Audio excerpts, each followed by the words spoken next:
I recently read The Intelligent Investor, and here are a couple lessons I learned.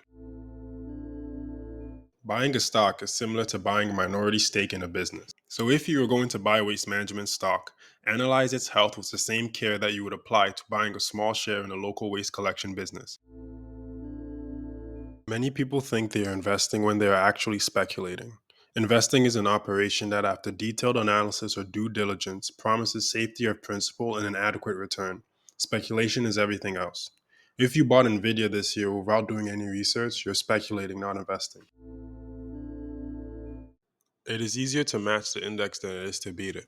A study showed that about 90% of active fund managers underperform their index. If trained professionals struggle, then you can see just how hard this task is. If you bought an S&P 500 index fund or ETF on January 1st of this year and forgot about it, you would have gained about 16% on your principal. Comparing that with some of the results on Wall Street bets, you will see that some people underperform significantly. With others, it's like they're allergic to making money. You have multiple levers you can leverage to beat inflation. There's your financial capital, which are the stocks, bonds, and other liquid assets that you own. Then there's your human capital, which are the skills and education that you have. Then there's your physical capital, the homes, cars, and other collectibles that you own. All these are options for investment. Your investment strategy depends on what type of investor you are, defensive or enterprising. A defensive investor seeks to match the index, which generally has a lower time investment.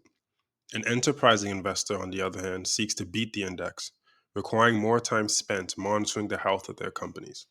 The modern defensive investor's portfolio could include a target date fund, which adjusts the risk of its holdings as the target date draws near, or a well diversified fund of stocks and bonds. They would also buy at a regular rate. This strategy is called dollar cost averaging. The modern enterprising investor's portfolio could include individual stocks and bonds, which were bought when their research suggests an asset is at or below its true value. Most individuals should follow the defensive path, unless they have the time and energy to study enterprises and keep track of them for long periods of time. Whatever path you choose, stick to a well researched plan, since with investing, you are your biggest enemy.